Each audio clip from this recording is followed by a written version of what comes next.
Welcome back to Nothing But the Truth. I'm Trudy Stern, and I'm pleased to welcome you all back for part two with Michael Sobolik. Last time, we had an eye opening conversation with Michael about the national security threats posed by DeepSeek, but there's still so much more to uncover. This conversation will focus on the dangers posed by TikTok. Michael Sobolik, a distinguished fellow at the Hudson Institute and a leading expert on China's influence operations, is back with us today to continue this critical discussion. Michael has written extensively on the threats posed by the Chinese Communist Party, and his analysis is frequently cited in major publications. He is a sought after commentator on these pressing topics, from Beijing's growing grip on global information to the alarming potential of AI driven disinformation. We're diving deeper into what's really at stake for America and the free world. Welcome back to Nothing But the Truth with Michael Sobolik. Welcome, Michael. Thanks so much for having me back. It's great to be here. Our conversation last week was incredible, and we all came away with a very, I'm not going to say frightened, but maybe frightened view of what the dangers are that are posed by DeepSeek and by the Chinese Communist Party. I know you've written extensively about TikTok's risks, the other very major topic. Can you break down the core concerns from a national security perspective and just give us a brief explanation of TikTok? Of course. So TikTok is an app that resides on the phone of 170 million Americans. And if you're doing the math, that's over half of the United States that has TikTok downloaded on their cell phones. TikTok has some similarities to other social media apps that we're all pretty familiar with. It's a video based social media platform. So, unlike Facebook, where when Facebook first launched, everyone was just posting, like, hey, I'm going to the grocery store right now, like silly updates about life. Like, Instagram, when it launched, was all about the visual aspect of your life. It's posting beautiful photos that you can edit and doctor to make it look more, nicer than it actually was in real life. Like you project your best self onto social media. Um, TikTok, instead of just being text based or photo based, is all video based. And it's turned out to be one of the most popular social media apps in the entire world because it was at the forefront of that video approach to social media. And beyond just being visual, TikTok has a really powerful algorithm, an algorithm that is, I would venture to say, far more addictive than anything that Meta has been able to put out there, or any other company. I also hasten to say I've never downloaded TikTok. I've never used TikTok for like national security, data security reasons, which we'll get into in a minute. So I'm not really speaking from experience here, but I have spoken to people who previously used TikTok, and they describe it as almost like a dopamine hit that outclasses any other social media app when you start using it, because the TikTok algorithm is so adept at learning what you want to see. It's not just tracking how you react to a video, like if you like it or you repost it or whatever. It's tracking how many seconds you spend viewing something. It goes to deeper and deeper levels. And it's not like TikTok is the only company that does that, but they have optimized this algorithm to draw you further and further into the app. And if you look at the statistics about how many hours Americans, especially young Americans, spend on TikTok, it's crazy. So the reason this is a problem uh, stems from TikTok's corporate ownership. TikTok is owned by a company called ByteDance, and ByteDance is domiciled in the People's Republic of China, and they answer to the Chinese Communist Party. We know that any company that is in China, any data that they have is subject to the request and the retrieval of the CCP, which is a problem. But like, listen, China is really good at stealing American data on the third market or like finding other ways to get it. Like to me, the data security issue isn't the biggest concern with TikTok, even though it is a big one. There's also the child welfare angle because on TikTok, there have been some folks that have documented there's like a lot of content that is focused on self-harm on this app. It's not a safe app for any teenager or any young person to be on. Like, whenever my wife and I talk about social media, like we always say, it's hard enough for adults to responsibly regulate our own use of social media. We can't expect kids to do this responsibly. And there are kids that have committed suicide because of pro-suicide content that the TikTok algorithm was pushing toward them. It's crazy. And but even that, as horrific as that is, the final third bucket of like concern with TikTok to me is the most compelling because it has to do with national security. The algorithm is controlled by ByteDance, which again answers to the CCP, and not just answers to it. There are CCP cells operating within ByteDance to make sure that this company is marching in lockstep with the Chinese Communist Party. And there have been instances of the algorithm boosting anti-American content and censoring anti-CCP content. And just to like get down to brass tacks here, the real concern is what if we're in a crisis where China starts a war or they attack us, and then they leverage the TikTok algorithm in that moment of crisis to sow division among Americans, to push lies and disinformation and divide our country when we need to be unified in responding to a foreign crisis. That to me is like the doomsday scenario. And I think TikTok is one of the most dangerous weapons that China has against us right now. So they say, I mean, it's said that uh out the next generation gets all of their media, their news from TikTok. So how is that happening? How does that play into this?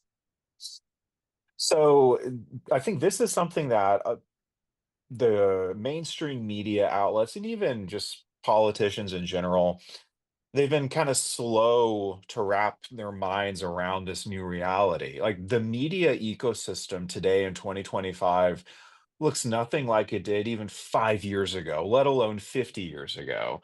We don't really have a Walter Cronkite today. And a lot of the young people listening to this podcast probably don't even know who Walter Cronkite was. So we are in this new media age where the influencers on TikTok that are in their 20s that have amassed huge followings, like millions of followers, Americans are turning to people that look like them, speak like them, and are basically in their same age demographic to be educated. And social media is this great equalizer in that way. Everything is very decentralized in the media space. Like you hear Elon Musk when he's talking about his own social media platform X, formerly Twitter. Elon Musk will very oftentimes tell his own users on X, "You are the media today." It's a bit of an exaggeration, I think, but it's an exaggeration that makes a larger point, which is this is a disaggregated, decentralized media space. And you have young Americans who are turning to TikTok, not to ABC, not to CNN, not to Fox News, but to influencers on TikTok to be informed about what's happening around the world. The influencers that who are in many cases these are fellow Americans, they're on an app where the algorithm that decides what content to boost and amplify and what content to censor or depress is controlled by a foreign adversary of the United States. And this is the insidious thing about TikTok.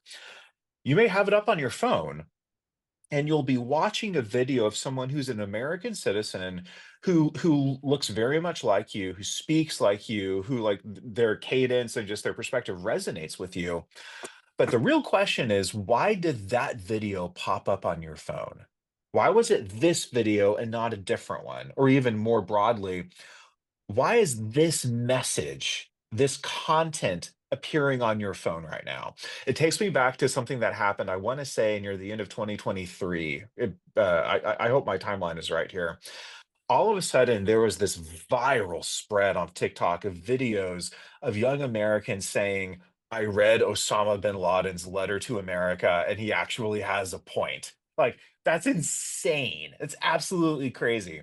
And the thing with TikTok is, whenever something goes hot, whenever it goes viral, the first question we have to ask is, how does this benefit the Chinese Communist Party? Because it's established that TikTok and certainly the parent company ByteDance have the ability to quote unquote heat content or boost its amplification on the app. And that to me is a concerning thing. Like if you're going to the CCP controlled app for news, that's not good for Americans. That's like a dream come true for Xi Jinping. No, that's absolutely insane that we would allow that to happen. As a matter of fact, it seems like that TikTok could be used as not only just a tool of like DeepSeek and TikTok, not just as tools of innovation, but weapons of surveillance, manipulation, and control. And I mean, how is this possible? What is on TikTok about the CCP? There are some influencers on TikTok that will, oh gosh, so this is actually interesting. I think Beijing has been pretty creative in how they leverage their influence in these spaces. So they'll invite social media influencers to come visit China. They'll invite these influencers, give them the red carpet tour, and they will take them to specific parts of China that are either under Western scrutiny, like Western territory of Xinjiang, where the Uyghur genocide is happening right now, or they'll take them to a company that is under a lot of intense speculation from Washington, like Shein or Temu. Uh, Fast fashion, you can get really, really cheap things on these apps, but a lot of their goods are made in China, potentially with slave labor. So China will take these influencers, take them to the factories, and be like, "See, there's no slave labor here." And then these very, I think, naive Western influencers will be like, "I've been to the factories. I've seen Xinjiang. I've seen like the Uyghurs. They're happy. Like there's no slave labor." And then China will then uh, push that content out in their own official like CCP controlled media, but those same influencers who are also on TikTok will post those videos and that content on TikTok, and you better believe that that content is going to get amplified because it's in Beijing's interest. So there is a large amount of anti-Semitic content that's being pushed through TikTok. Can you speak about that? Yes, so we saw this most viscerally after the October 7th war that Hamas, Hezbollah, Iran, and its other proxies started against Israel. And it was remarkable. Like, I'll never forget this. I happened to be in India during this time when all of the events of October 7th started to play out. And it was, of course, barbaric and horrific beyond anything words can express. And watching TikTok, not only in the weeks that followed, but even in like the days that followed that October 7th attack, there was this virality of pro-Palestinian content. And let's be really clear and direct here, not just pro-Palestinian, but pro-Hamas content on TikTok. And it was this moment where China was essentially picking a side. Because for many years, China had been playing what I would characterize as a pretty adept foreign policy in the Middle East, where there are a lot of different angles to play in that part of the world, and there are lots of different cross-cutting currents. And China was doing it all pretty effectively. They were engaging with Iran, but they were also engaging with Israel, and they were very close with the Saudis. And October 7th was this moment where China essentially said, okay, our long-term interests are not with the Israelis. And you saw this huge spike, not just of pro-Palestinian content, but like anti-Zionist content and anti-Semitic content.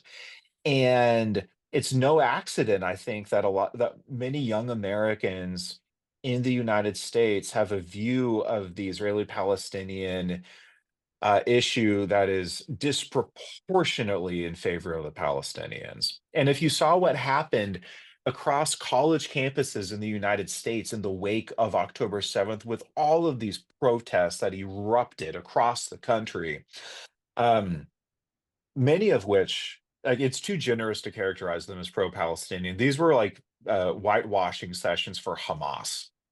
And I do not think you can explain this phenomenon without the presence and the influence of TikTok. Like, if you have a lot of young Americans that are getting their news and their education on key current events in the world from the CCP controlled app, like the anti-Semitism that we saw in full display in our college campuses, especially in the Ivy League campuses over the past year and a half, it's been stunning and shocking and horrific.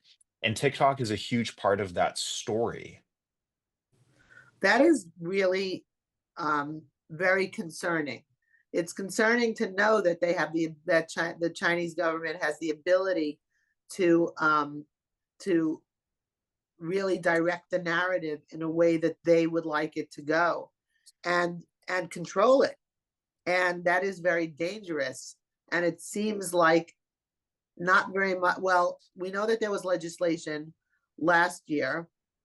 How do you see that going? What do you think is going to happen with that? And um, you know, will that solve our problems if TikTok is sold? Sure. So Congress was already concerned about TikTok before October 7th. And in President Trump's first term, he actually tried to ban TikTok. It became a legal issue. TikTok sued, it went to the courts, and TikTok won. But then during Biden's administration, the Republicans and some Democrats too recognized that this was still a problem.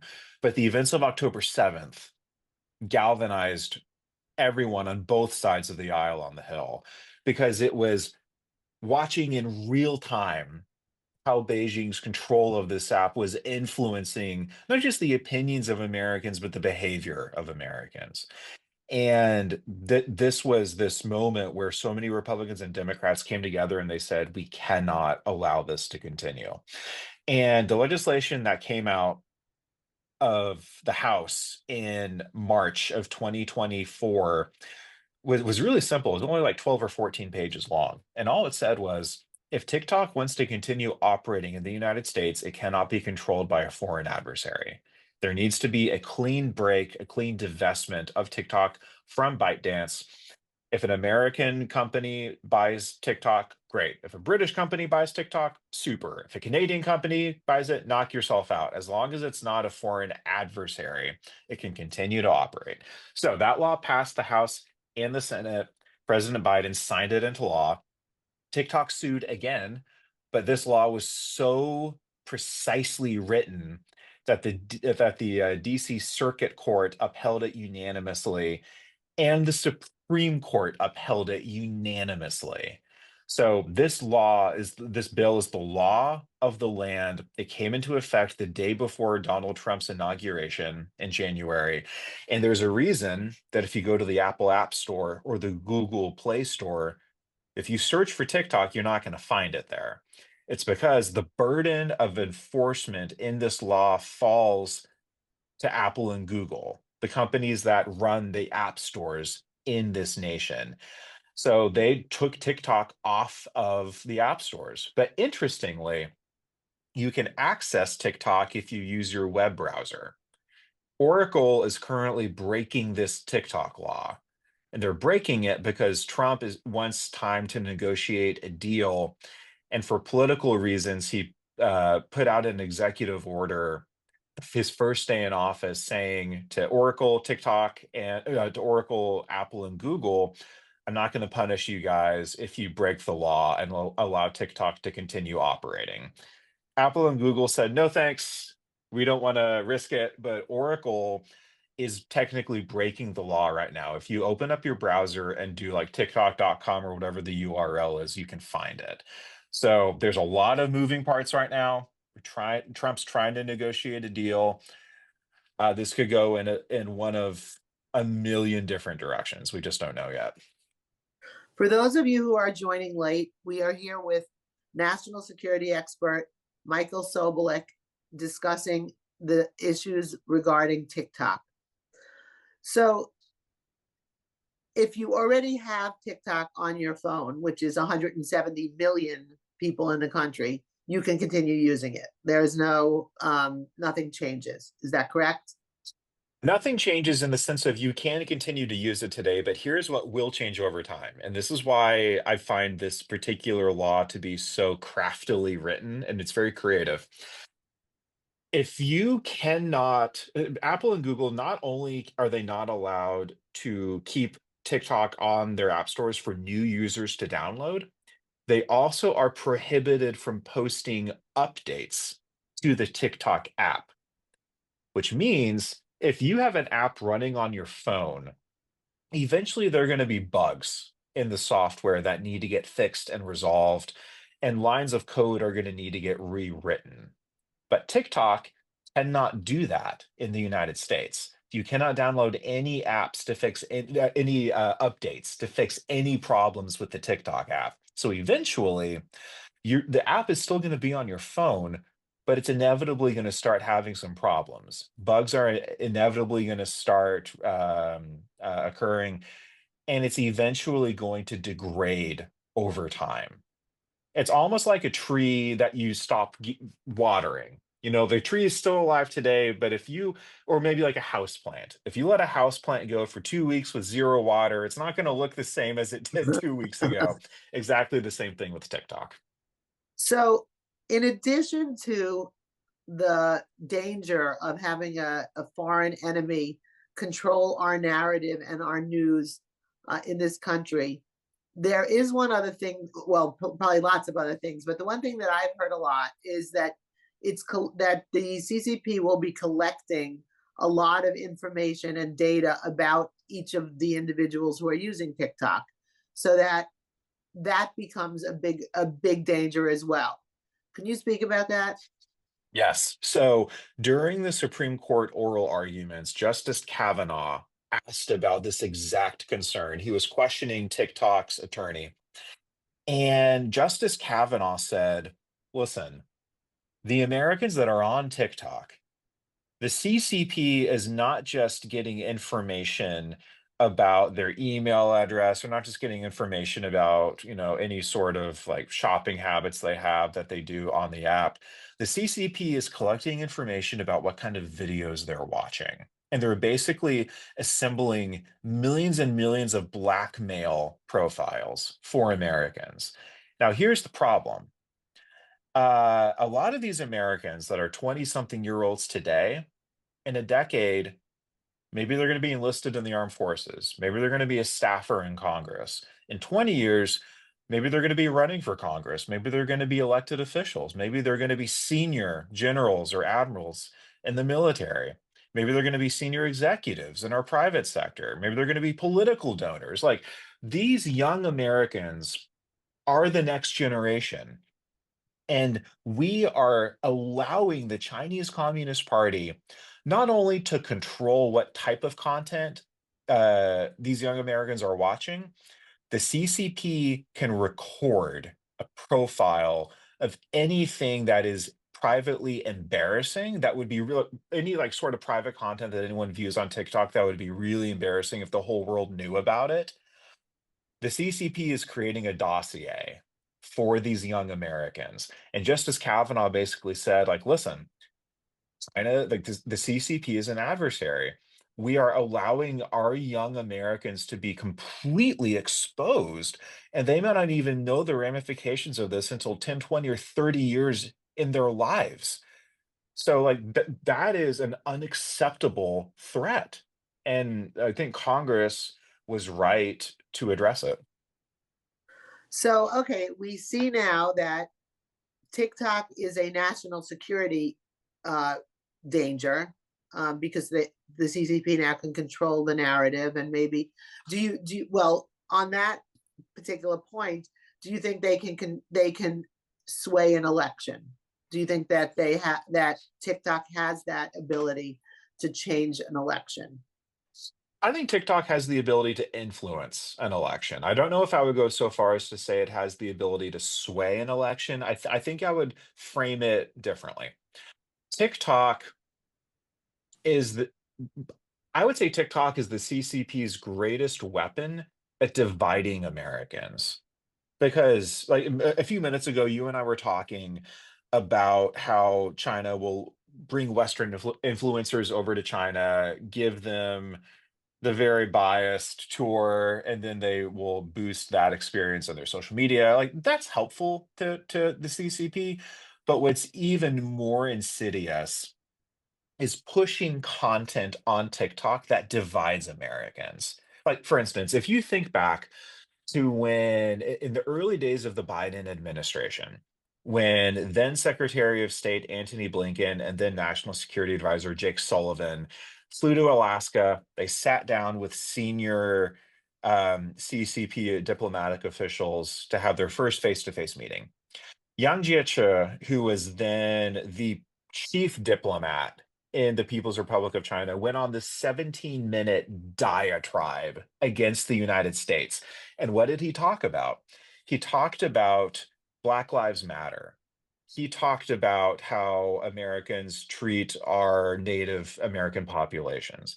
He went down the list and talked about all of these issues that are politically divisive in the United States. Now, when the CCP is talking to a center right audience, they're not going to bring up those issues. They're going to talk about all of like the woke agenda that the left pushes that'll center right Americans instinctively distrust, I think for a lot of good reasons.